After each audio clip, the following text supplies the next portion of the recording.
మహిమ కలుగును గాక. చేరి వచ్చిన మీ అందరికీ మన ప్రభు అయిన యేసుక్రీస్తు నామమున అందరికీ శుభములు తెలియజేస్తున్నాను. వందనాలు.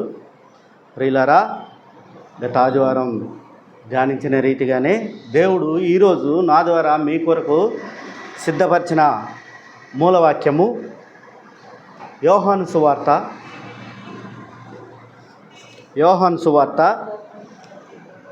14వ అధ్యాయము 6వ వచనం. యేసు నేనే మార్గమును సత్యమును జీవమును, నా ద్వారానే తప్ప ఎవడును తండ్రి యొద్దకు రాడు. చాలమ్మ. ప్రియులారా, యేసుక్రీస్తు ప్రభుల వారు ఇక్కడ ఒక విషయాన్ని తెలియజేస్తున్నాడు.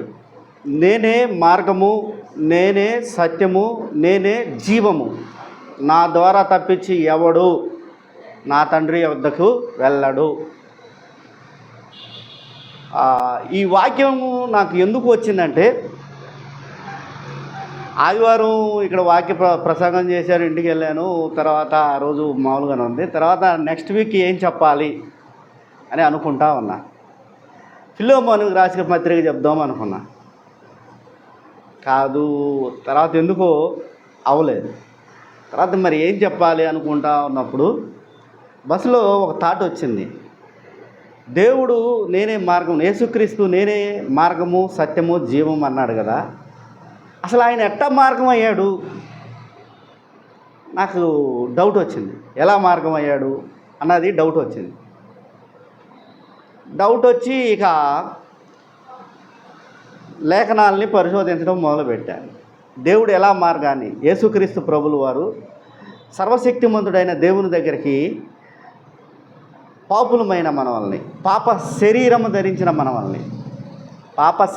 ధరించిన మనవల్ని ఎలా దేవుని దగ్గరికి తీసుకెళ్తాడు అన్నది ఇక లేఖనాలను పరిశోధించడం మొదలుపెట్టాను. నిజంగా నాకు పరిశోధించడం మొదలుపెట్టిన తర్వాత చాలా డౌట్లు వచ్చినాయి. యేసుక్రీస్తు ఎలా వచ్చారు అంటే, మనిషి అనుకుందాం, ప్రస్తుతానికి ఒక మనిషి అనుకుంటాం. ఒక మనిషి సర్వశక్తిమంతుడైన దేవుని దగ్గరికి ఇంకో మనిషిని ఎలా తీసుకెళ్తాడు? ఫస్ట్ మనం ప్రశ్నించుకోవాలి.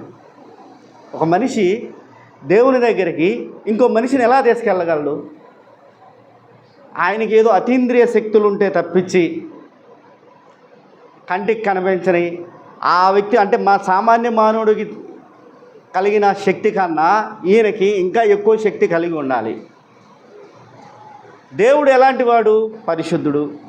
మరి ఒక పరిశుద్ధుని దగ్గరికి ఒక మానవుడు ఇంకొక మానవుడిని ఎలా తీసుకెళ్తాడు అని మనం ప్రశ్నించుకోగలిగితే, ఇప్పుడు యేసుక్రీస్తు చెప్పిన మాటలో నేనే మార్గము అన్నది ఏందో తెలుస్తుంది. అంతేనా? నేనే మార్గము, నా ద్వారా తప్పించి ఎవడును తండ్రి వద్దకు రాడు అని ఎలా గట్టిగా చెప్పాడు అన్న విషయాన్ని మనం ఆలోచించుకుంటూ ఉంటే మాత్రం 1,00,000 ప్రశ్నలు అయితే వస్తాయి. నిజంగా ఎన్నాళ్ళు మనం చాలాసార్లు ఈ వాక్యాన్ని చాలామంది చాలా విధాలుగా బోధించారు కానీ వచ్చిన ప్రశ్నలకి ఆన్సర్ ఉండొచ్చు, ఉండకపోవచ్చు. కొంతమంది నాకైతే చాలా ప్రశ్నలు వచ్చినాయి. అసలు ఆయన ఎలా తీసుకెళ్తాడు నాకైతే అర్థం కాలేదు. అయితే నేనైతే ఒక ప్రయత్నం అయితే చేశాను. ఎలా తీసుకెళ్తాడు, ఎలా మనల్ని ఎలా ఆయన దగ్గరికి పట్టుకెళ్తాడు అన్నది నేనైతే ఒక ప్రయత్నం అయితే చేసి మీ దగ్గరికి ఈ అంశాన్ని తీసుకొని వచ్చాను. యేసుక్రీస్తు ప్రభులు వారు చెప్తున్నాడు, నేనే మార్గము, నేనే సత్యము, నేనే జీవం. 3 విషయాలు చెప్పాడు. ఒకటి మార్గాన్ని, నేను సత్యాన్ని, మూడోది జీవాన్ని. మార్గము అంటే దేవుని దగ్గరికి తీసుకెళ్ళే ఒక త్రోవ. తర్వాత నేను సత్యము అన్నాడు. నేను సత్యము అంటే ఆ సత్యం ఎవరు, ఎలా ఉంటుంది అన్నది తెలుసుకోవాలి. ఇది రెండో విషయం. మూడోది ఏంటిది? జీవము. నేను నీకు జీవాన్ని ఇచ్చేవాడిని కాబట్టి నేను జీవాన్ని అని చెప్పుకొస్తున్నాను. ఈ 3 విషయాల్లో 2 విషయాలు టైం ఉంటే మాట్లాడుకుందాం, లేకపోతే ఫస్ట్ దాంతోనే ఈరోజుతో ఆగిపోదాం. ఫస్ట్ దాంతో ఆగిపోదాం. ఫస్ట్ది ఏంటిది? మార్గము. నేనే మార్గం. అయితే ప్రియులారా, అసలు ఎందుకు యేసుక్రీస్తు మార్గం అని చెప్తున్నాడు మనకి అంటే, ఏదో జరిగింది ఇక్కడ మొత్తానికి, ఏదో జరిగి ఉండాలి. ఏం జరిగి ఉండాలి అంటే, దేవుడు సృష్టిని సృజించే క్రమంలో మానవులను కూడా సృజించాడు. దేవుడు సృష్టిని సృజించిన క్రమంలో మానవుని కూడా సృజించాడు. ఎలా సృజించాడంటే, ఒకళ్ళనేమో మట్టి నుంచి తీసుకొని ఒక ఆకారాన్ని అయితే సృష్టించి దాంట్లోకి జీవవాయువుని ఊదాడు, అనగా ఆక్సిజన్ని ఊదాడు. ముక్కుల్లోకి, నాసికారంధ్రంలోకి ఆక్సిజన్ని ఊదినప్పుడు ఇప్పుడు ఈ ఆక్సిజన్ ఏం చేయాలి అంటే మానవుని శరీరం మొత్తానికి వెళ్ళాలి. ఏదైతే ఆకారం అయితే మట్టి నుంచి సృజించాడో ఆ ఆకారంలోకి వెళ్ళిపోవాలి ఈ ఆక్సిజను. అయితే ఆక్సిజను మానవుని శరీరం మొత్తానికి వెళ్ళాలంటే ఒకటే ఒక మార్గం. ఈ జీవవాయువుని ఏదైతే సర్వోన్నతుడైన దేవుడు మట్టికి నాసికారంధ్రం ద్వారా ఊదినప్పుడు అది శరీరము మొత్తము వెళ్ళాలంటే ఒకటే ఒక మార్గం ఉంది. ఏంటంటే అక్కడ రక్తం అనేది సృష్టించబడాలి, రక్తం అనేది ఉండాలి. ఈ రక్తములో ఎర్ర రక్త కణాలు, తెల్ల రక్త కణాలు అని రెండు ఉంటాయి. ఈ ఎర్ర రక్త కణాలు ఏం చేస్తాయంటే ఈ రక్తాన్ని మానవుని శరీరాన్ని మొత్తానికి తీసుకెళ్తాయి. అంటే దేవుడు ఆ నాసికారంధ్రంలో ఊదిన ఆక్సిజను ఎక్కడ ఉంటుందంటే ఎర్ర రక్త కణాల్లో ఉంటుంది. ఈ ఎర్ర రక్త కణాల్లో ఏం జరుగుతుందంటే మానవుని టాప్ టు బాటమ్ అనేది ఎర్ర రక్త కణాలు ప్రసరింపజేస్తాయి. దేవుడు ఊదిన ఆక్సిజన్ని, జీవవాయువుని. అంటే ఇక్కడ మనం అర్థం చేసుకోవాల్సింది ఏంటంటే, దేవుడు ఏం చెప్తున్నాడంటే, నేను మానవుణ్ణి నా మహిమ ద్వారా క్రియేట్ చేశానని చెప్తాడు. దేవుడు మానవుణ్ణి నా మహిమ ద్వారా క్రియేట్ చేశానని చెప్తాడు, సృష్టించానని చెప్తాడు. నేను చెప్పలేదు, అది కూడా చూడండి. రోమిలికి రాసిన పత్రిక 3వ అధ్యాయం 23వ వచనంలో చెప్తాడు, ఏ భేదము లేదు, అందరూ పాపము చేసి దేవుడు అనుగ్రహించు మహిమను పొందలేకపోయాడు. ఏమిచ్చాడంటే దేవుడు ఏమిచ్చాడు? తన మహిమను ఇచ్చాడు. దేవుడు ఇచ్చిన ఈ మహిమను ఈ మానవుడు పొందలేకపోయాడు. ఎందుకు పొందలేకపోయాడు అంటే అక్కడేదో జరిగి ఉండాలి. ఏం జరిగి ఉండాలంటే, దేవుడు ఇచ్చిన ఈ మహిమని ఏం చేశారంటే మానవుడు దుర్వినియోగపరుచుకున్నాడు. దేవుడు ఇచ్చిన ఈ ఆత్మని మహిమ శరీరము అంటే మానవుని సృష్టించినప్పుడు దేవుడు ఎలా సృష్టించాడంటే మహిమ శరీరముగా సృష్టించాడు. మానవాన్ని నాశనము కాని శరీరాన్ని సృష్టించాడు. కానీ మానవుడు ఏం చేశాడంటే ఆ మహిమ శరీరాన్ని మరణ శరీరముగా మార్చుకున్నాడు. ఏం చేశాడు? మహిమ శరీరాన్ని మరణ శరీరముగా మార్చుకున్నాడు. ఎలా? ఒక చిన్న కోరిక వల్ల. ఈ కోరిక ఏం చేసిందంటే మానవునికి ఒక మరణాన్ని తెచ్చింది. కోరిక మానవునికి మరణాన్ని తెచ్చింది. ఎలా అంటే, సృజించినప్పుడు దేవుడు మహిమ శరీరంగానే సృజించాడు, నాశనము కాని శరీరాన్ని సృష్టించాడు. కానీ మానవుడు ఏం చేశాడంటే ఒక కోరిక వల్ల శరీరాన్ని ఏం చేశాడంటే దేవుడిచ్చిన మాటని మీరి ఏం చేశాడంటే మరణ శరీరంగా మార్చుకున్నాడు. ఇప్పుడు దేవుడు ఏం చేశాడంటే ఏదైతే ఈ కోరికని మానవుడు తెచ్చుకున్నాడో ఆ మానవుడు తెచ్చిన కోరికను బట్టి ఆ మానవుణ్ణి, మహిమ శరీరము గల మానవుణ్ణి తీర్పులోకి తీసుకొచ్చాడు. ఎలా అంటే ఆదికాండం 3వ అధ్యాయంలో ఏం చెప్తాడు చూడండి. దేవుడైన 9వ వచనం చూడండి. దేవుడైన యెహోవా ఆదామును పిలిచి, నీవు ఎక్కడున్నావనెను. అందుకు అతడు, నేను తోటలో నీ స్వరము విన్నప్పుడు దిగంబరిగానుంటుని గనుక భయపడి దాగుకున్నానని చెప్తున్నాడు. ఇది దేవుడు ఇక్కడ వాళ్ళిద్దరి మధ్య ఒక విచారణ అనేది జరుగుతుంది. ఎవరికి? ఆదాముకి దేవునికి మధ్య ఒక విచారణ జరుగుతుంది. ఎలాంటి విచారణ అంటే, నువ్వు ఎక్కడున్నావు ఆదాము అంటే, నేను దిగంబరిగా ఈ తోటలో దాక్కున్నానన్నాడు. అరే నువ్వు దిగంబరివని నీకు చెప్పిన వాడెవడురా అంటే నాకు కళ్ళు తెరవబడ్డాయి దేవుడా అని చెప్పుకొచ్చాడు.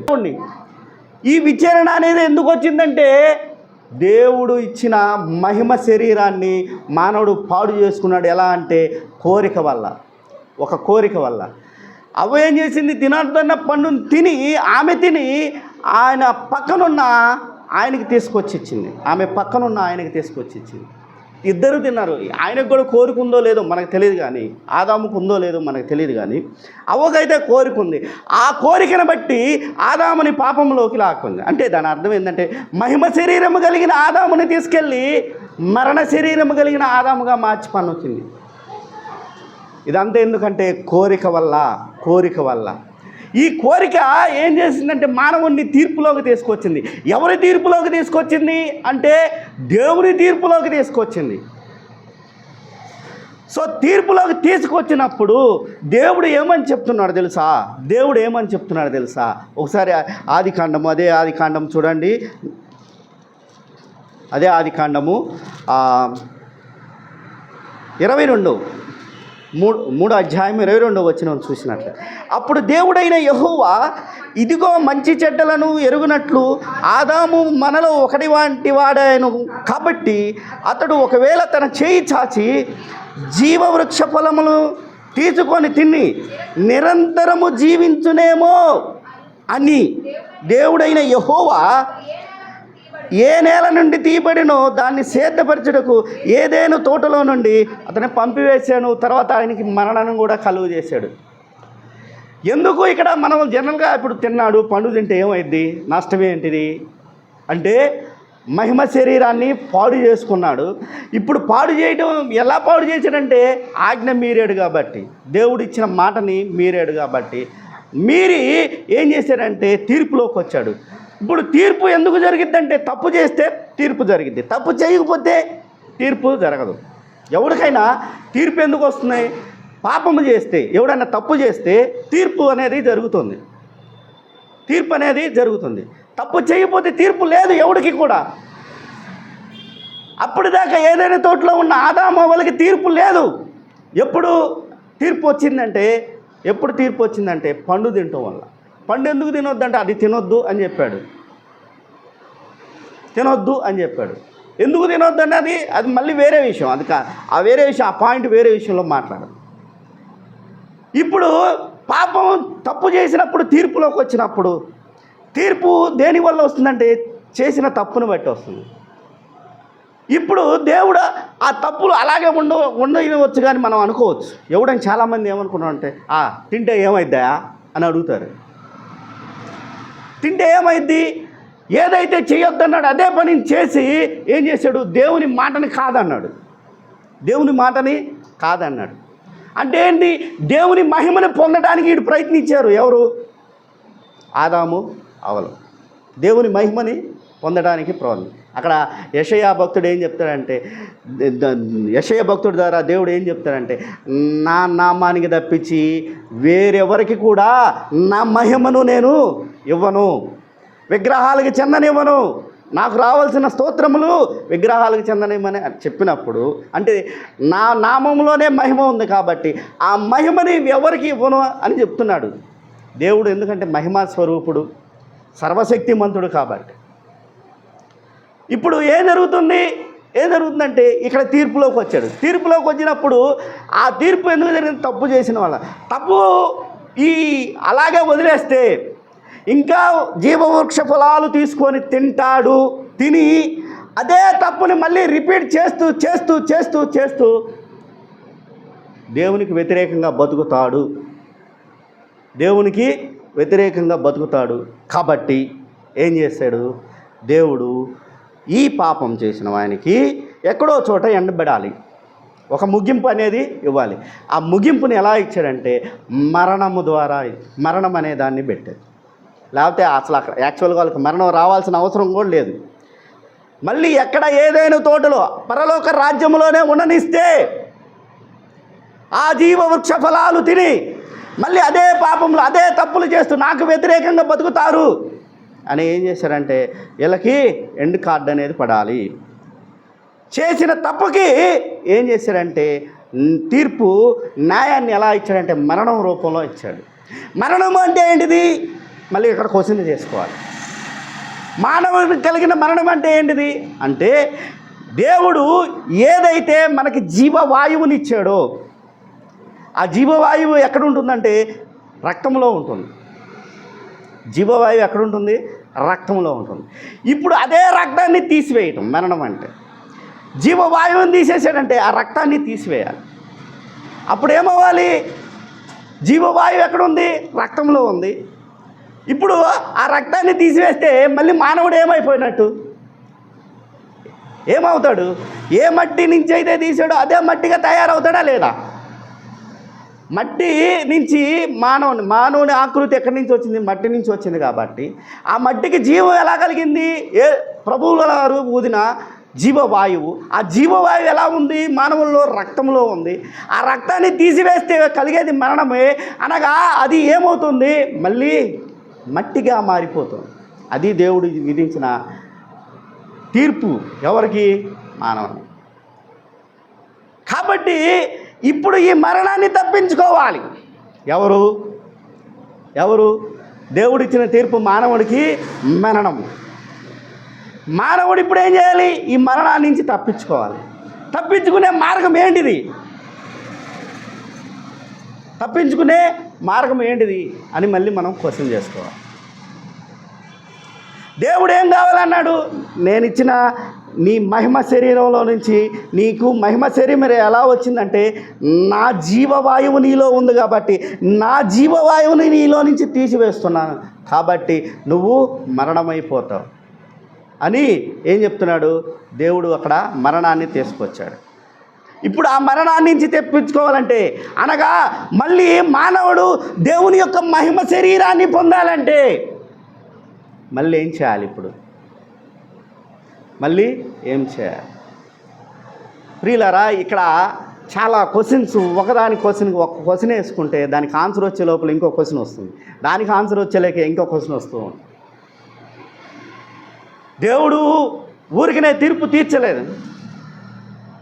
హబక్కూకు గ్రంథం చూడండి ఒకసారి. హబక్కూకు గ్రంథం చూడండి. హబక్కూకు 1వ అధ్యాయము 13వ వచనం చూడండి ఏమని సెలవిస్తుందో. నీ కనుదృష్టి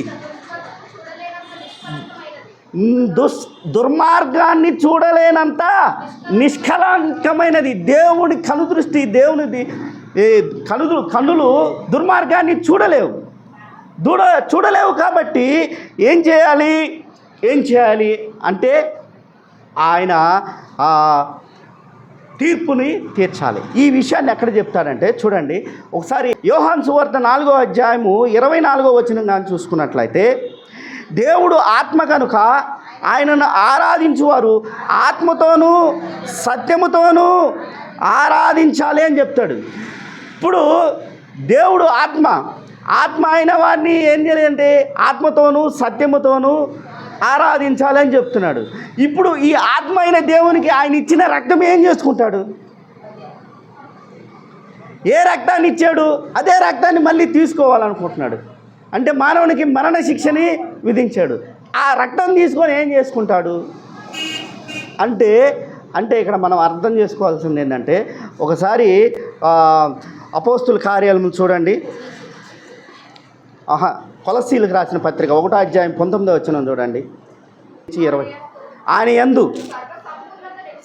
సర్వ సంపూర్ణత నివసింపవలెనని ఆయన శిలువ రక్తము చేత సంధి చేసి ఆయన ద్వారా సమస్తమును, అవి భూలోకమందైనను పరలోకమందైనను వాటినన్నిటినీ ఆయన ద్వారా తనతో సమాధానపరిచేయడం అని చెప్తున్నాడు. సర్వసంపూర్ణత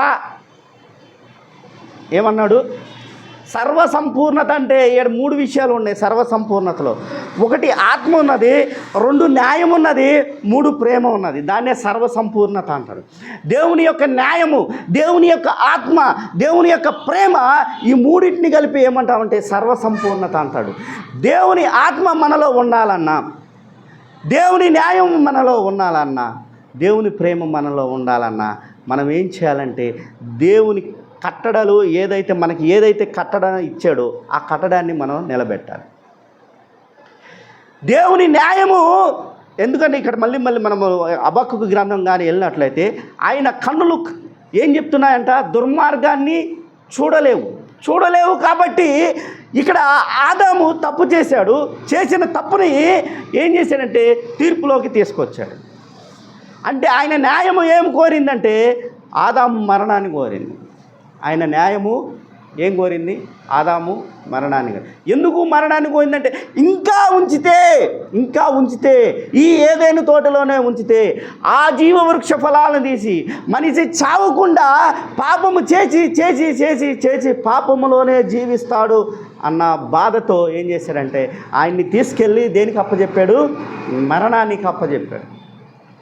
ఆయన న్యాయము మనకి మరణాన్ని కలుగజేసింది, ఆదాముకి మరణాన్ని కలుగజేసింది. మళ్ళీ దేవుళ్ళో ఇంకోటి ఏముంది? ఒకటి చెప్పింది న్యాయం ఉంది, ఇంకోటి ఏంది? సర్వసంపూర్ణత అంటే ఏంది? ఆత్మ, తర్వాత ప్రేమ, తర్వాత న్యాయం. దేవుని న్యాయము ఆదాముని మరణానికి అప్పచెప్పింది. తర్వాత దేవునికి ఇంకోటి కూడా ఉంది, ప్రేమ ఉన్నది. దేవునికి ప్రేమ, ఆ ప్రేమ మనల్ని కాపాడటానికి కూడా ఒక ఇది కలిగి ఉంది.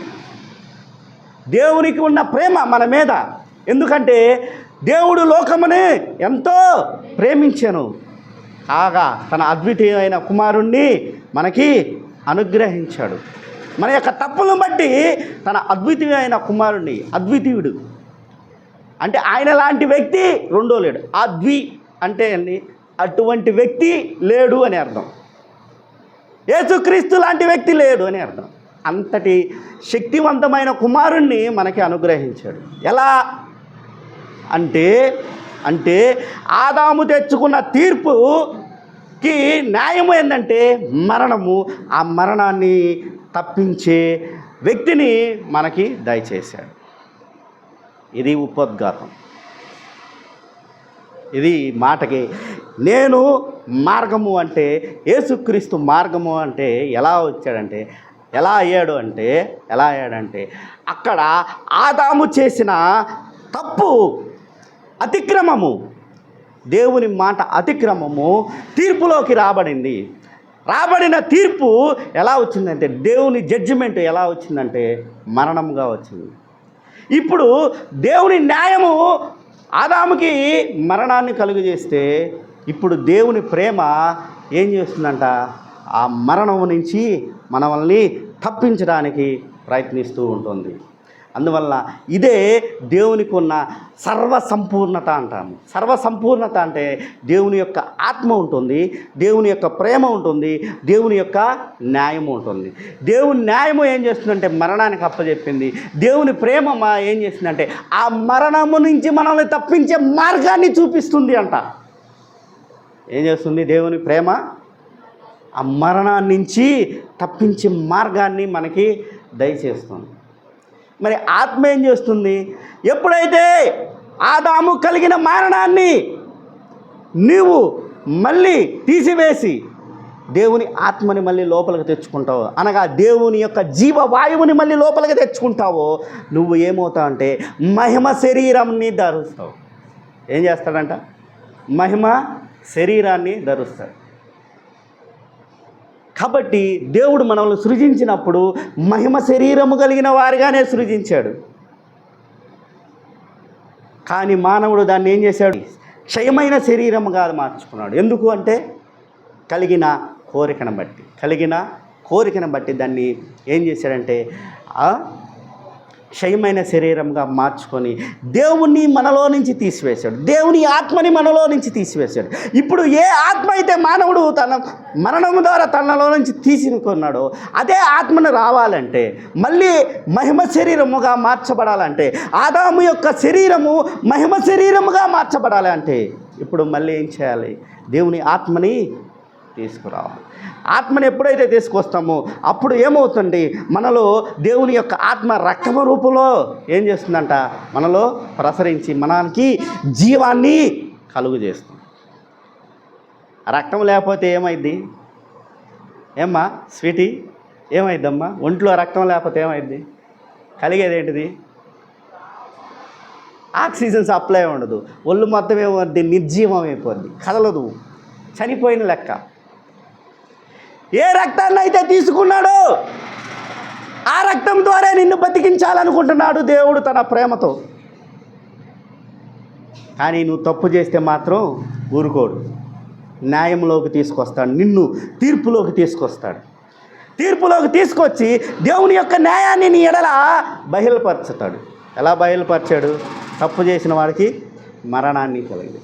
ఈ మరణం అనేది పెట్టకపోతే ఆదాము అవ్వ ఇప్పుడు కూడా బతికే ఉండేవాళ్ళు, ఇప్పుడు కూడా బతికే ఉండేవాళ్ళు.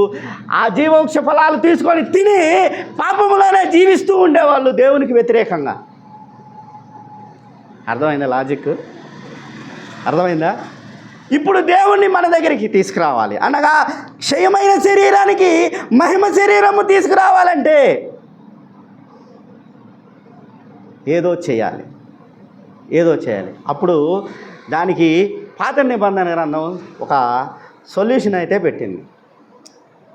దేవుడు పాత నిబంధన గ్రంథంలో అరే ఎవరైతే తప్పులు చేసామని మీకు ఫీలింగ్ ఉంటే మాత్రం ఒక విధానాన్ని ప్రవేశపెట్టాడు, తాత్కాలికమైన విధానాన్ని ప్రవేశపెట్టాడు, ఒక నీడని ప్రవేశపెట్టాడు దేవుడు. లేవీకాండం చూడండి, లేవీకాండం 1వ అధ్యాయం 3వ వచనం. అతడు దహన బలి రూపముగా అర్పించున్నది గోవులనదైనను ఎడల నిర్దోషమైన మగదానిని తీసుకురావాలను, తాను యెహోవా సన్నిధిని అంగీకరింపబడినట్లు ప్రత్యక్షపు గుడారము యొక్క ద్వారమునకు దానిని తీసుకురావాలను. అతడు దహన బలిగా అర్పించు పశువుల తల మీద తన చెయ్యినుంచవలెను, అతని నిమిత్తము ప్రాయశ్చిత్తము కలుగునట్లు అది అతని పక్షముగా అంగీకరించబడిద్దంట. ఇప్పుడు దేవుడు మనిషిని చంపాలి అనుకుంటే మొత్తం ఇక ఆ సృష్టి మిగలదు. తప్పు చేసిన వాడందరూ మరణంలోకి వెళ్ళాలంటే ఇక సృష్టి మిగలదు. ఆదామవ్వలతో పోతే ఇంక లేదు, అయిపోయినట్టే. నువ్వు నేను ఉండేవాళ్ళం కాదు. ఆదాము అవ్వలు ఇద్దరు చచ్చిపోతే ఇక నువ్వు నేను ఉండేవాళ్ళం కాదు. కానీ అక్కడ ఏం జరిగిందంటే ఒక బలి జరిగింది. ఏదైనా తోట దగ్గర ఒక బలి జరిగిందా లేదా? ఎంతమంది తెలుసు బలి జరిగింది? తెలుసు కదా. అక్కడ బలి జరిగింది. అక్కడ ఆ బలి వారి పక్షాన జరిగింది, వారి పాపము నిమిత్తము జరిగింది. అక్కడ యేసు ప్రభులు వారు సర్వశక్తిమంతుడు, వాళ్ళ రక్తాన్ని తీసుకుంటే వాళ్ళు చచ్చిపోయేవాళ్ళు. కానీ వారి పక్షాన ఒక జంతువుని వధించి ఏం చేశారంటే ఈ రక్తమును, ఈ జంతువు ద్వారా ఏదైతే రక్తం ఉందో, ఈ జంతువు నుంచి వస్తున్న రక్తం ఏదైతే ఉందో ఆ రక్తాన్ని మీ పక్షాన నేను అంగీకరిస్తున్నాను, ఇది మీ రక్తముగా అంగీకరిస్తున్నాను అని వాళ్ళకి సెలవిచ్చాడు. ఇదే విధానాన్ని కంటిన్యూ చేశాడు, అందరికీ కంటిన్యూ చేశాడు. ఎవడైతే పాపం చేశాను అనుకుంటాడో వాడు ఏం చేయాలంట? ఒక దహన బలిని అర్పించాలి. ఎలా అర్పించాలంటే పరిశుద్ధమైన దానిని తీసుకొని రావాలి, దోషం లేని దానిని తీసుకురావాలి. అది కూడా మగదై ఉండాలి. దహన బలి విషయంలో మగదై ఉండాలి. మిగతా బలుల విషయంలో మగదైనను కావచ్చు, ఆడదైనను కావచ్చు. దహన బలి విషయంలో పరిశుద్ధమైనది, దోషము లేని దానిని తీసుకొని రావాలి. అది కూడా ఏడాది లోపలున్న దూడని కానీ, గొర్రెని కానీ, మేకని కానీ తీసుకొని వస్తే అప్పుడు ఈ ఎవడైతే నేను తప్పు చేశానని ఫీలింగ్ ఉంటుందో, పాపము చేశానని ఫీలింగ్ ఉంటుందో వాడు ఏం చేయాలంట? దాని తల మీద పెట్టి నా పాపములను దీనిలోకి పంపిస్తున్నాను, నా పాపాన్ని దీని ద్వారా మీరు కొట్టివేయండి అని ఏం చేయాలి? వేడుకోవాలి. అదే దాని తల మీద ఉంచి ఏం చేయాలంట? ప్రార్థించాలి. మళ్ళీ ఒకసారి చూడండి, లేవీకాండం 3 చూడండి, ఒకసారి ఏం చెప్తున్నాడో చూడండి. అతడు దహన బలిగా అర్పించున్నది పశువు తల మీద తన చెయ్యిని ఉంచవలెను, అతని నిమిత్తము ప్రాయశ్చిత్తము కలుగునట్లు అది అతనిని పక్షముగా అంగీకరించబడును. తల ఉంచి దాని మీద, దేవా నేను ఫలానా పాపము చేశాను కాబట్టి నా పాపాన్ని దీని రూపంలో అంగీకరించు అన్నప్పుడు ఏం చేస్తాడంటే దాని యొక్క రక్తము తీసి యాజకుడు ఏం చేస్తాడంటే ఏదైతే ఉంటుందో బలిపీఠం ఉంటుందో ఆ బలిపీఠం మీద ప్రోక్షిస్తాడు. ప్రోక్షించడమే కాదు, అంటే ప్రోక్షించడం అంటే చల్లుతాడు, దాని చుట్టూ చల్లుతాడు. తీసుకొని వచ్చినప్పుడు ఏమవుతుందంటే ఆ రక్తము అంగీకరించబడుతుంది. అంటే ఈడి మరణము దాని మీదకి పంపాడు. ఎవడైతే తప్పు చేశాడో వాడి యొక్క మరణాన్ని దేంట్లోకి పంపించాడు? జంతువు మీదకి పంపించాడు. ఇప్పుడు ఆ జంతువులో ఉన్న రక్తము యెహోవా దేవుడు తీసుకుంటాడు. తీసుకొని ఈయన పాపాన్ని క్షమిస్తాడు. కావాల్సింది ఏంది? ఈడి రక్తము. కానీ పాపాన్ని దేంట్లోకి పంపించాడు? జంతువుల మీదకి పంపించినప్పుడు ఆ జంతువుల ప్రతిగా, అంటే ఈడి రక్తానికి ప్రతిగా జంతువుల రక్తాన్ని తీసుకొని ఒక తాత్కాలికమైన ప్రాయశ్చిత్తాన్ని ఆ రోజు దేవుడు కలుగజేశాడు మానవులకి. ఆదాము దగ్గర నుంచి పాత నిబంధన గ్రంథం మొత్తం ఇదే జరుగుతుంది. ఒక తాత్కాలికమైన ప్రాయశ్చిత్తం ఒక్కసారే చేయాలి, పాపము ఒక్కసారే చేయాలి, ఒక్కసారే బలి అర్పించాలి. కానీ వీళ్ళు ఏం చేస్తున్నారంటే సంవత్సరం పొడవుతా తప్పులు చేయటం, సంవత్సరం ఆఖరిలో ఒక జంతువుని తీసుకురావటం, పాపాలను ఒప్పుకోవటం, బలిని అర్పించి అమ్మ నా పాపాలన్నీ తొలగిపోయినాయి అని చెప్పుకోవటం, మళ్ళీ స్టార్ట్ యథా రాజా తదా ప్రజలాగా మళ్ళీ పాపాల్లోకి వెళ్ళిపోవటమే. ఇది మానవుని పరిస్థితి. కాబట్టి దేవుడు ఎందుకు రక్తాన్ని కలుగు చేసుకొని, ఎందుకు రక్తం కావాలనుకున్నాడంటే ఆయన యొక్క ఆత్మ రక్తంలో ఉంటుంది కాబట్టి ఆ రక్తము జీవాన్ని ఈ దేవుడు మన దగ్గర నుంచి కాకుండా మనకి ప్రతిరూపమైన జంతువులో నుంచి తీసుకున్నాడు. మనకి ప్రతిగా వచ్చిన ఏదైతే జంతువుని తీసుకొచ్చామో ఆ జంతువు దగ్గర నుంచి తీసుకున్నాడు. అప్పుడు అది తాత్కాలికమైనది. నిజంగా రక్తంలో జీవం ఉంటుందా అని మీరు నన్ను క్వశ్చన్ చేయొచ్చా? చేయండి. నేను రెఫరెన్స్ చూపిస్తా. లేవీకాండము 17వ అధ్యాయం 11వ వచనం చూడండి. రక్తము దేహమునకు ప్రాణము, మీ నిమిత్తము ప్రాయశ్చిత్తము చేయనట్లు బలిపీఠము మీద పోయిటకై దాన్ని మీకు ఇచ్చానే కానీ తినడానికి కాదు. చాలామంది ఏం చేస్తారంటే రక్తాన్ని వండుకొని తింటారు. అది పాపం, తినకూడదు. ఆ రక్తం దేనికి సంబంధించింది అంటే దేవుడికి సంబంధించింది. నీది అయినా నాదైనా జంతువుదైనా ఎవరికైనా సరే అది దేవుడికి చెందాల్సింది. అందుట్లో దేవుని జీవము ఉంది. రక్తము జీవానికి ప్రతీక. ఆ రక్తాన్ని నువ్వు తినకూడదు, వండుకొని తినకూడదు. దేనికి చెందాలంటే ప్రోక్షించాలి. బలిపీఠం మీద ప్రోక్షిస్తే నీ పాపముల నిమిత్తము ఆ జంతువు చనిపోతుంది కాబట్టి ఆ జంతువు ద్వారా నీ పాపాలని ప్రాయశ్చిత్తాన్ని కలుగు చేస్తాడు, రక్షణ కలుగు చేస్తాడు. మరణాన్ని నుంచి నీకు రక్షణ కలుగు చేస్తాడు. నీకేదైతే సంభవించాల్సిన మరణం ఉందో ఆ మరణాన్ని నుంచి నీకు రక్షణ కలుగు చేస్తాడు. కాబట్టి ఆ రక్తము జీవానికి ప్రతీక. ఆ రక్తాన్ని తీసుకోవాలి, యాక్చువల్గా నీ దగ్గర నుంచి తీసుకోవాలి. ఎవడైతే పాపం చేస్తాడో ఆ పాపమును చేసిన వ్యక్తి దగ్గర నుంచి ఏం చేయాలంటే రక్తాన్ని తీసుకోవాలి. కానీ ఇప్పుడు ఆ రక్తాన్ని ఎక్కడి నుంచి అడుగుతున్నాడంటే జంతువు దగ్గర నుంచి అడిగాడు. ఎక్కడ? ఆదాము కాలం నుంచి ఓల్డ్ టెస్టమెంట్ పాత నిబంధన గ్రంథం వరకు తీసుకున్నాడు. అయితే ఆ రక్తము, జంతువుల రక్తము టెంపరరీ, తాత్కాలికమే. అవి నిన్ను దేవుని దగ్గరికి తీర్చుకెళ్ళవు. ఆ జంతువు రక్తము నీకు మహిమ శరీరాన్ని ఇవ్వవు. దేవుని దగ్గరికి వెళ్ళాలంటే నువ్వు మహిమ శరీరాన్ని ధరించుకుంటేనే వెళ్తావు, లేకపోతే వెళ్ళవు. మహిమ శరీరాన్ని ధరించుకుంటేనే వెళ్తావు, లేకపోతే వెళ్ళవు. ఎవరైనా సరే మహిమ శరీరం ధరించాలి. మహిమ శరీరం ధరించాలంటే దేవుని ఆత్మ నీలో నివసించాలి. ఆనాడు ఆదాములో నివసించింది కాబట్టి ఆయన మహిమ శరీరుడు. ఆ మహిమ శరీరాన్ని పోగొట్టుకున్నాడు, మరణాన్ని తెచ్చుకున్నాడు. ఇప్పుడు అదే మహిమ శరీరాన్ని నువ్వు ధరించుకోవాలంటే నువ్వు మళ్ళీ ఏం చేయాలి? దేవుని ఆత్మని నీలోకి తీసుకొచ్చుకోవాలి. దేవుని ఆత్మని నీలోకి తీసుకొచ్చుకోవాలంటే దేవుని ఏం చేయాలంటే ఏదో నువ్వు ప్రాయశ్చిత్తాన్ని అడగాలి దేవుణ్ణి. మరణం నుంచి నాకు రక్షణ కల్పించని అడిగితే దేవుడు ఒక ప్రాయశ్చిత్త రూపంలో జంతువు రక్తాన్ని అడిగాడు. ఇప్పుడు ఆ జంతువు రక్తం అనేది ఏం జరిగిందంటే మనకి తాత్కాలికమే. జంతువు రక్తానికి యేసుక్రీస్తు యొక్క రక్తానికి తేడా ఏందో చెప్పనా? జంతువు రక్తానికి యేసుక్రీస్తు యొక్క రక్తానికి తేడా ఏందో చెప్పనా? 3 విషయాలు రాసుకోండి కావాలంటే.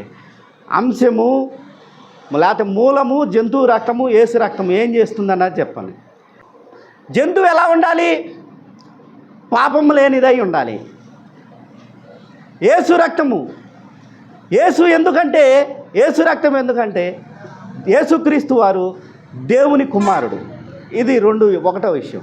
2 ప్రభావం. జంతు రక్తం ఎంతవరకు నిన్ను ప్రభావితం చేస్తుందంటే నీ పాపాన్ని తాత్కాలికంగా మాత్రమే ఆపగలుగుతుంది. నీ మరణాన్ని తాత్కాలికంగా మాత్రమే ఆపుతుంది. అంటే ఒక 15 ఏళ్ళు, 20 ఏళ్ళు, 50 ఏళ్ళు, 100 ఏళ్ళు అంతే. తాత్కాలికం. నిత్యము ఆపదు.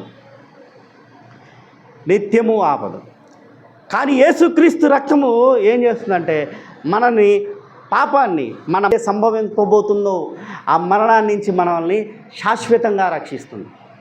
అది యేసుక్రీస్తు రక్తం యొక్క ప్రభావం. మూడోది ఏంటంటే జంతు బలి పాపం చేసిన ప్రతిసారి అర్పించాలి.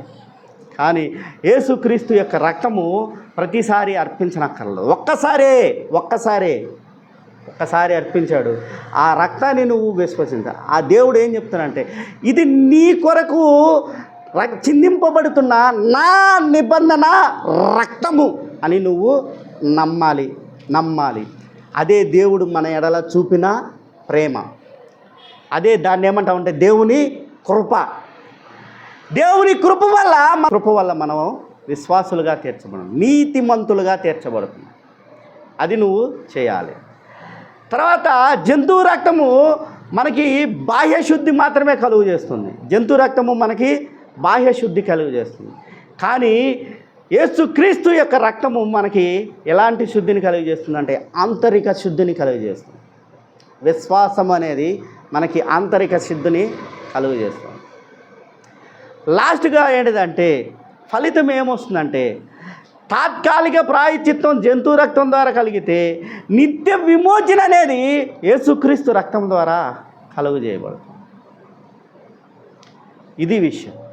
సో అంటే దీని అర్థం ఏంటంటే ఈ జంతు బలి యొక్క ఉద్దేశం అంటే ఫ్యూచర్లో మీ పాపము కొరకు మీరు ఏదైతే ప్రాయశ్చిత్తం అనేది అడుగుతున్నారో, రక్షణ అడుగుతున్నారో, ఆ రక్షణ వచ్చేది ఒక పరిశుద్ధుని వల్ల రావాలి, ఒక పరిశుద్ధిని వల్ల వస్తుంది అనేది ఈ పాత నిబంధనలో జంతు రక్తం చూపిస్తే కొత్త నిబంధనలో యేసుక్రీస్తు రక్తం ఏం చేస్తుందంటే మనకి శాశ్వతమైన జీవాన్ని దయచేస్తుంది, విశ్వాసాన్ని, దేవునితో మనల్ని సమాధానపరుస్తుంది. కాబట్టి రావాలంటే జంతు రక్తం కాకుండా మనల్ని దేవుని దగ్గరికి తీసుకెళ్ళాలంటే ఒక పరిశుద్ధుని రక్తము అవసరమైంది. పరిశుద్ధిని రక్తం అవసరమైంది. ఎందుకు? దేవుడు మనలో నుంచి ఏం కోరుకుంటున్నాడు? తప్పు చేసిన వాడికి మరణాన్ని కలుగజేసాడంటే దాని అర్థం ఏంది? తన యొక్క జీవాన్ని తీసివేస్తున్నాడు మనలో నుంచి, తన యొక్క జీవాన్ని తీసివేస్తున్నాడు. ఇప్పుడు అదే జీవాన్ని మనకి ఉచితంగా కలుగజేయడానికి ఆ దేవాతి దేవుడే మానవ రూపాన్ని ధరించుకొని వచ్చాడు. మానవ రూపాన్ని యాక్చువల్గా దేవుడెవరు? ఆత్మస్వరూపి. దేవుడెవరు? ఆత్మస్వరూపి. ఆత్మస్వరూపికి రక్తం ఉంటుందా? శరీరం ఉంటుందా? ఉండదు. కానీ ఇప్పుడు ఆ దేవుడు మళ్ళీ మనల్ని రక్షించడానికి తనకున్న ప్రేమను బట్టి మళ్ళీ మనల్ని రక్షించడానికి మానవ శరీరాన్ని ధరించడానికి వచ్చాడు. అలా మానవ శరీరం ధరించుకున్నప్పుడు ఆయన రక్తాన్ని పొందాడు. ఆ రక్తము మనల్ని ఏం చేస్తుందంటే మన మీద ప్రోక్షింపబడినప్పుడు మనల్ని పరిశుద్ధపరుస్తుంది. ఆ రక్తము మనల్ని పరిశుద్ధపరుస్తుంది. ఇది మీరు అర్థం చేసుకోవాల్సిన విషయం. కాబట్టి ప్రియులారా యేసుక్రీస్తు నేను మార్గాన్ని అని చెప్తున్నాడు. దేవుని దగ్గరికి వెళ్ళాలంటే నేను మార్గాన్ని అని చెప్తున్నాడు. ఎలా మార్గము అయ్యారంటే, ఆనాడు దేవుడు మీకు ఇచ్చిన మరణాన్ని బట్టి జంతువులు రక్తాన్ని మీరు అర్పించుకుంటూ వచ్చారు. అది ఏంటిది? శాశ్వతమైనది కాదు. మీరు దేవుని దగ్గర మళ్ళీ వెళ్ళాలంటే, దేవుని దగ్గరికి మీరు వెళ్ళాలంటే ఏం చేయాలంటే, ఒక రక్తము చిందించబడాలి. మానవుని రక్తమే ఎందుకు పరిశుద్ధమైనది? మానవుని రక్తమే ఎందుకు కావాలంటే, దేవుడు గొప్ప వ్యక్తుల్ని సృష్టిలో రెండు గొప్ప విషయాలు. ఒకటి మానవుని సృజించడం, మానవుని కన్నా కొంచెం ఉన్నతమైన వ్యక్తులు ఎవరంటే దేవతలు, అంటే దేవదూతలు. ఆ దేవదూతల కన్నా ఉన్నతమైన వ్యక్తి ఎవరంటే సర్వశక్తిమంతుడైన దేవుడు. ఇప్పుడు దేవతలు ఎటుకుడు ఆయన దగ్గర ఉన్నారు, దేవదూతలు ఎటుకుడు ఆయన దగ్గర ఉన్నారు. దేవుని దగ్గర లేని వాడు ఎవరు అంటే మానవుడు. ఈ విషయాన్ని మీకు అర్థమయ్యేటట్టుగా చెప్పాలి అంటే, దేవుని దగ్గరికి వెళ్ళాలని ఎవడైతే అనుకుంటాడో వాడు పరిశుద్ధపరచబడాలి, కంపల్సరిగా పరిశుద్ధపరచబడాలి. ఈ విషయాన్ని మనకి హెబ్రీయులకు రాసిన పత్రిక చూడండి, ఒకసారి చెప్తాడు. హెబ్రీయులకు రాసిన పత్రిక 10వ అధ్యాయము, ధర్మశాస్త్రము రాబోచున్న మేలుకు ఛాయగలిగినదే కానీ ఆ వస్తువుల యొక్క నిజ స్వరూపము కలది కాదు. కనుక యాజకులు ఏటేటా ఎడతెగకుండా అర్పించు ఒకటే విధమైన బలులు వాటిని తెచ్చివారికి ఎన్నడూ సంపూర్ణ శుద్ధి కలుగజేయనేరవు అని చెప్తున్నాడు. ఎవడైతే బలులు తీసుకొస్తున్నాడో వాడికి సంపూర్ణ శుద్ధి కలుగజేయదు. మరి కలుగజేసేది ఎవరు అంటే చూడండి, 9వ అధ్యాయం 23వ వచనంలో చెప్తాడు చూడండి. పరలోకమందున్న వాటిని పోలిన వస్తువులు ఇట్టి బలుల వలన చేయబడచి ఉండేను, కానీ పరలోక సంబంధమైనవి వీటికంటే శ్రేష్టమైన బలుల వలన శుద్ధి చేయబడవలసి ఉండెను.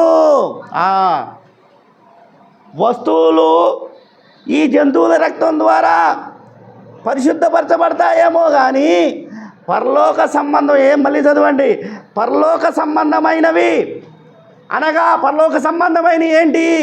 దేవుని యొక్క ఆత్మ, దేవుని యొక్క న్యాయము, దేవుని యొక్క ఏంటిది? 3వది ప్రేమ. ఇవన్నీ ఏంటి అంటే ఇంతకన్నా జంతువుల రక్తము కన్నా పరిశుద్ధమైన రక్తముతో ఏం చేయాలంట? శుద్ధి చేయబడవలసి ఉన్నవి. కాబట్టి వీటికన్నా గొప్పది ఏంటిదండి? మనకన్నా ఇంకా గొప్పది. మనల్ని గొప్ప పరిశుద్ధంగా చేయాలంటే ఇంకా గొప్ప వ్యక్తి రావాలి. పరిశుద్ధము చేయాలంటే పరిశుద్ధుడే రావాలి. మనల్ని పాపములో ఉన్న వ్యక్తుల్ని పరిశుద్ధపరచడాలంటే ఎవరు రావాలి? పరిశుద్ధుడే రావాలి. ఇంకో వ్యక్తి మానవుడు వచ్చినా ఏమీ చేయదు. మానవుడు వచ్చి చేసినా మనకి పరిశుద్ధత రాగదు. అందువల్ల ఏ పరిశుద్ధ దేవుడైతే ఉన్నాడో ఆ పరిశుద్ధ దేవుడే దిగి రావాలి ఇప్పుడు మనల్ని పరిశుద్ధపరచడానికి. కాబట్టి ఆ పరిశుద్ధ దేవుడే ఇప్పుడు మానవ అవతారం ఎత్తాడు. చాలామంది హిందువులు ఇప్పుడు ట్రోలింగ్ ఏంటంటే ఇప్పుడు దేవుడు పరిశుద్ధుడు, మరియమ్మ మనిషి, ఆమె పాప స్వభావాన్ని ధరించుకున్న మనిషి. అంటే మీరు ఇంకో విషయం కూడా చెప్తాను, మీకు అర్థమైద్దో అర్థం కాదు కానీ తెలియదు కానీ, మనిషి శరీరము పాపాన్ని కలిగి ఉండదు, పాప స్వభావాన్ని కలిగి ఉంటుంది. పాప స్వభావాన్ని కలిగి ఉంటుంది. కలిగి ఉండటానికి స్వభావాన్ని కలిగి ఉండటానికి తేడా ఉంది, చాలా తేడా ఉంది. కంప్లీట్గా పాపం కాదు మన శరీరం. పాపం ఎప్పుడు వస్తుంది? మనకి ఆశా నిగ్రహము ఉంటే అసలు పాపమే లేదు. గలతీయులకు రాసిన పత్రికలో చెప్తా ఉంటాడు 5వ అధ్యాయంలో, శరీర ఆశలు జీవపు ఆశలు చెప్పుతూ ఉంటాడు. అక్కడ గల్తీలకు రాసిన పత్రిక 5వ అధ్యాయం కూడా చూస్తే ఆత్మఫలములు ఏమనగా ఒకసారి చదవండి. ఆత్మఫలములు ఏమనగా ప్రేమ, సంతోషము, సమాధానము, దీర్ఘశాంతము, దయాళత్వము, మంచితనము, విశ్వాసము ఇవన్నీ ఉంటే ఆశా నిగ్రహం అన్నిటికన్నా ముఖ్యమైనది ఆశా నిగ్రహం. ఆ రోజు ఆశా నిగ్రహం లేక అవ్వ ఏమైంది? పాపంలోకి పడిపోయింది. యాక్చువల్గా ఆమె పాపం ధరించలా. ఆశా నిగ్రహం లేక పాప స్వభావాన్ని ధరించుకున్నది. ఇక్కడ మీరు అర్థం చేసుకోవాలి, అది దాని అర్థం. మరియమ్మ పాప స్వభావం కలిగిన శరీరాన్నే కలిగి ఉంది కానీ పాపాన్ని ధరించుకోవాల. పైపెచ్చు కన్నిక, దోషము లేనిది. కానీ దీన్ని కూడా చాలామంది ట్రోల్ చేస్తున్నారు. అది దేవాతి దేవుడు చూసుకుంటాడు, మనకి సంబంధం లేని విషయం. యుద్ధము యెహోవాదే, జాలయ్యది కాదు, స్టాలిన్ది కాదు, లోకయ్య గారిది కాదు. యుద్ధము యెహోవాదే. యుద్ధము ఆయన చేస్తాడు, నువ్వేం చేయనక్కల. జస్ట్ నువ్వు ఉంచాల్సింది ఏంటంటే విశ్వాసము, దేవుని ఎడల విశ్వాసం.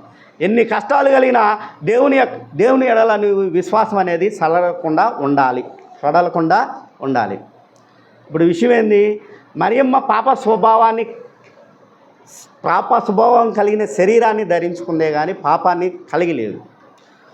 ఇప్పుడు ఈయన పరిశుద్ధుడు ఈమె దగ్గరికి వచ్చి ఆయన ఆహ్వానించినప్పుడు ఒక ఫెర్టిలైజేషన్ అనేది జరిగింది. ఫిజికల్ ఇంపాక్ట్ అనేది లేదు, భౌతికమైన ఇంపాక్ట్ అనేది లేదు. ఓన్లీ పరిశుద్ధాత్మ ఆమెని ఆవరించుకున్నప్పుడు ఒక పరిశుద్ధుడు జన్మించాడు. అది అక్కడ పరిశుద్ధత సంతరించుకోవడం అంటే అది. ఆమెలో పాపం లేదు. యేసు సర్వశక్తిమంతుడు ఆమెని ఆవహించాడే కానీ ఫిజికల్ ఇంపాక్ట్ అనేది లేదు, ఎక్కడ కూడా ఇంటిమేషన్ అనేది లేదు. కాబట్టి ఓ పరిశుద్ధుడు పరిశుద్ధముగానే జన్మించాడు. ఇప్పుడు ఈ పరిశుద్ధుని రక్తము కావాలి ఎవడికి? నీకు నాకు. ఆ పరిశుద్ధుని రక్తము ఎలా వచ్చిందంటే ఆ దేవాది దేవుడే మానవ రూపంలో ఏమొచ్చాడు? దిగివచ్చి ఏం చేస్తున్నాడు? ఆత్మస్వరూపి అయిన దేవుడు రక్తాన్ని కలిగి వచ్చాడు. ఇప్పుడు ఆ రక్తమే మనల్ని శుద్ధీకరించబడుతుంది. కాబట్టి ప్రియులారా, ఒక వ్యక్తిని శుద్ధీకరించాలంటే, పరిశుద్ధపరచాలంటే పరిశుద్ధ దేవుడే దిగి రావాలి కానీ వేరే వాళ్ళు ఎవరు దిగిరావడానికి లేదు. అందువల్ల జంతువుల రక్తం మనకి శాశ్వతమైన నివారణ, ప్రాయశ్చిత్తం అనేది కలగజేయలేకపోయింది. మరణాన్ని నుంచి రక్షణ అనేది కలుగజేయలేకపోయింది. ఇప్పుడు పరిశుద్ధిని రక్తము కావాలి. ఈ పరిశుద్ధిని రక్తము మనకేం కలుగజేస్తుందంటే శాశ్వతమైన ప్రాయశ్చిత్తాన్ని కలుగజేస్తుంది. అది సంగతి. ఇప్పుడు ఈ పరిశుద్ధుడు ఏం చేయబోతున్నాడు? మనల్ని రక్షించబోతుంది. ఎలా అంటే తనకు కలిగిన అమితమైన ప్రేమ. దేవుడు ఈ లోకాన్ని ఎంతో ప్రేమించాడు. అట్టి ప్రేమను బట్టి నీ కొరకు నువ్వు చేసిన పాపాన్ని బట్టి మనల్ని రక్షించడానికి వచ్చాడు. ఇప్పుడు తీసుకెళ్ళే మార్గము ఎవరంటే ఆ పరిశుద్ధుడు నాలో నివసిస్తున్నాడు. కాబట్టి ఆ పరిశుద్ధుడు నివసిస్తున్న ఈ దేహము ద్వారానే మీరు ఏడకెళ్ళబోతున్నారు? పరలోక రాజ్యములోకి వెళ్ళబోతున్నారు. అదే చెప్తాడు హెబ్రీయులకు రాసిన పత్రిక 9వ అధ్యాయం చూడండి, 24వ వచనం చూడండి. 9వ అధ్యాయం 24వ వచనం.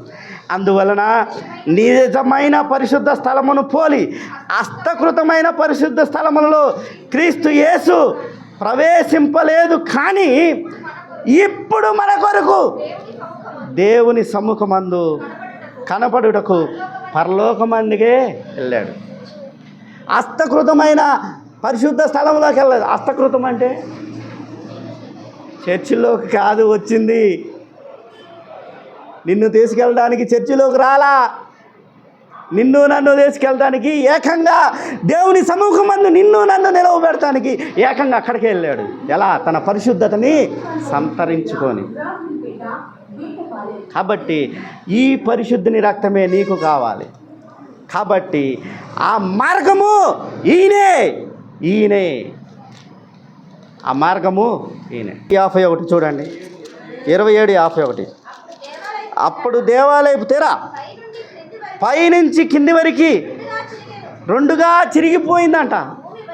భూమి వణికెను, బండలు బద్దలాయను, సమాధులు తెరవబడి. చాలు మనకు దేవాలయపు తెర అనగా పరిశుద్ధ స్థలములోకి ఎంటర్ అవ్వడానికి అడ్డుగా ఉన్న తెర ఇప్పుడు యేసుక్రీస్తు చనిపోవడం వల్ల చిరిగిపోయిందండి. జనరల్గా ఈ దేవాలయపు తెరని మనం ఎలా అర్థం చేసుకోవాలంటే, ఆనాడు యూదులు ఏం చేశారంటే, యేసుక్రీస్తు మందసాన్ని పరిశుద్ధ స్థలంలో పెట్టారు. చుట్టూ ఏం చేశారంటే ఒక గుడారాన్ని పెడతారు. దాంట్లోకి ముందు ఏమవుతుందంటే ఆ తెర ఒకటి ఉంటుంది, డేరా ఉంటుంది. ఆ డేరాలోకి రావాలి. తర్వాత అక్కడికి వచ్చిన తర్వాత ఇప్పుడు వాణిమ్మ గారు కూర్చున్న దగ్గర ఏముంటుందంటే గంగాళం ఉంటుంది. ఆ గంగాళంలో నీళ్లు ఉంటాయి. ఆ నీళ్ళుతో కాళ్ళు కడుక్కొని ఇక్కడికి రావాలి. ఇది పరిశుద్ధ స్థలం. అతి పరిశుద్ధ స్థలం అనేది ఇంకోటి ఉంటుంది, అంటే నేను నిలబడ్డాది. అతి పరిశుద్ధ స్థలంలోకి వెళ్ళాలి అంటే ఇప్పుడు ఈ స్టాలిన్ కానీ అమ్మాయి కానీ ఎవరైనా తీసుకొచ్చేటప్పుడు అక్కడ కాళ్ళు కడుక్కొని రావాలి. ఇప్పుడు అతి పరిశుద్ధ స్థలంలోకి వెళ్ళడానికి ఒకడికే అవకాశం. ఎవరికి? యాజకుడికి తప్పించి రెండో వాడికి లేదు. యాజకుడు పాపము చేస్తే వాడి పని అంతే, ఇంక తిరిగి వచ్చే పనే లేదు. అంటే నేను పాపం చేశాను అనుకో, నా పని అంతే. అందువల్ల యాజకులు కూడా చాలా జాగ్రత్తగా ఉండేవాళ్ళు ఆ రోజుల్లో. ఇప్పుడు ఈ యాజకుడికి మనకి మధ్య ఏముందంటే అడ్డు తెర ఉంది. యాజకుడు మాత్రమే ఆ తెరని దాటి లోపలికి వెళ్ళి రక్తాన్ని ప్రోక్షించిన రక్తాన్ని కూడా మీ మీద చల్లిది దేవునితో మిమ్మల్ని సమాధానపరుస్తాడు. ఇప్పుడు ఈ అడ్డుతెరని యేసుక్రీస్తు వారు ఏం చేశారు? నీ కొరకు చనిపోయి చించి ఏం చేశారంటే ఒక మార్గాన్ని క్రియేట్ చేశారు. ఎక్కడికి వెళ్ళటానికి? అతి పరిశుద్ధ స్థలంలో. అతి పరిశుద్ధ స్థలంలో ఎవరు ఉంటారు? దేవుని మందస్సం ఉంటారు. అనగా యెహోవా దేవుడు నివసించు ఒక పెట్టె ఉంటుంది. ఆ పెట్టెలో దగ్గరికి నిన్ను తీసుకెళ్ళాడు. అదే చెప్తున్నాడు హెబ్రీయులకు రాసిన పత్రిక 9:24. మళ్ళీ చదవండి, చదవండి. వచ్చిన అర్థమైంది. ఎన్నిసార్లు చదవగలిగితే అందువలన నిజమైన పరిశుద్ధ స్థలమును హస్తకృతమైన పరిశుద్ధ స్థలములలో క్రీస్తు ప్రవేశింపలేదు కానీ ఇప్పుడు మన కొరకు దేవుని సమ్ముఖమందు కనబడుటకు పరలోకమందే ప్రవేశించారు. మన వలని దేవుని సమ్ముఖములో నిలబెట్టడానికి ఆయనే ఏం చేశాడంటే తన శరీరము ద్వారా ఈ పాపపు తెరని ఏదైతే ఉందో చింపివేసి దేవుని దగ్గరికి వెళ్ళాడు. అంటే నాతో పాటు మీరు రండి, నా త్రోవలలో నడవండి, నేను వేసిన మార్గంలో నడవండి. పరిశుద్ధ స్థలంలోకి మిమ్మల్ని తీసుకువెళ్తానికి వచ్చాను. ఎలా తీసుకెళ్తాను? దేవుడు తన రక్తాన్ని ఆత్మస్వరూపి అనే దేవుడు రక్తరొమ్మని ధరించి శరీరాన్ని ధరించి ఏం చేశాడంటే, అంటే పాప స్వభావాన్ని కలిగిన శరీరాన్ని ధరించాడే కానీ పాపమును కలిగిన శరీరాన్ని ధరించలా. గుర్తుపెట్టుకోండి. అది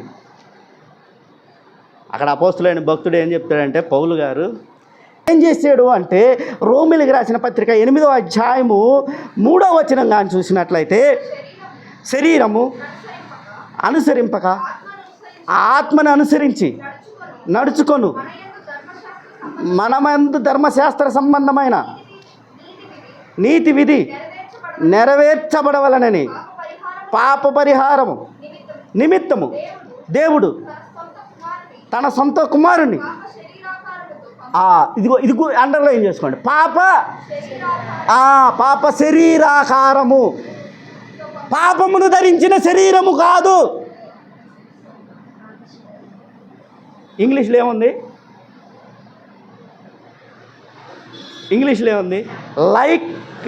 లైక్నెస్ అనే ఉంది. లైక్నెస్ అంటే పాప శరీరాకారము ధరించిన, పాపాన్ని ధరించిన శరీరం కాకుండా the likeness of sinful. Likeness అంటే అది సింఫుల్ ఫ్లెష్ అంటే మాంసం, అది లైక్నెస్ ఆఫ్ సిన్ఫుల్ ఫ్లెష్. పాప శరీరాకారము ధరించిన, పాప శరీరాకారాన్ని ధరించుకొని వచ్చాడు. ఇది సంగతి. కాబట్టి నేను ఒక మార్గమే కాదు, కానీ పాప శరీరాకారం ధరించుకొని మీ కొరకు నేను బలియాగం అవటానికి వచ్చాను. నాకు రక్షణ కలుగజేయటానికి వచ్చాను. నా రక్తము మిమ్మల్ని ఏమిస్తుందంటే మరణాన్ని నుంచి రక్షిస్తుంది. కాబట్టి నేను మీకు ఒక మార్గాన్ని ఏర్పరిచాను. ఆ మార్గంలో మీరు నడిస్తే దేవుని దగ్గరికి వెళ్తారు, లేకపోతే లేదు. అందువల్ల దేవుడు చెప్తున్నాడు, నేనే మార్గమును సత్యమును జీవమును. సత్యము జీవం అనేది తర్వాతలో చూద్దాం. ఈరోజుకి మార్గము, దేవుడు ఏర్పరిచిన మార్గము మన కొరకి ఏంటంటే మరణం నుంచి ప్రాయశ్చిత్తాన్ని కలుగజేసే మార్గము. అది మన ప్రభువైన యేసుక్రీస్తు ద్వారా నీకు నాకు అనుగ్రహించబడింది. అందువల్ల పాప శరీరము అనగా క్షయమైన శరీరాన్ని మనం సంతరించుకుంటే దాన్ని మళ్ళీ మహిమ శరీరముగా మార్చడానికి ఆ దేవాతి దేవుడు నీ కొరకు నా కొరకు ఏం చేశాడంటే ఆత్మస్వరూపి అయిన దేవుడు రక్తాన్ని ధరించుకొని పాప శరీరాకారాన్ని ధరించి వచ్చి మళ్ళీ నిన్ను నన్ను తీసుకువెళ్ళటానికి వచ్చాడు తన దగ్గరికి. కాబట్టి ఆ వ్యక్తి ఎవరంటే యేసు క్రీస్తు ప్రభులు వారు. కాబట్టి ఆయన దేవుని దగ్గరికి వెళ్ళే ఒక మార్గము అని దేవుడు నా ద్వారా మీకు సెలవిస్తున్నాడు. దేవుడు మిమ్మల్ని మీ కుటుంబాలను దీవించునుగాక. ఆమేన్.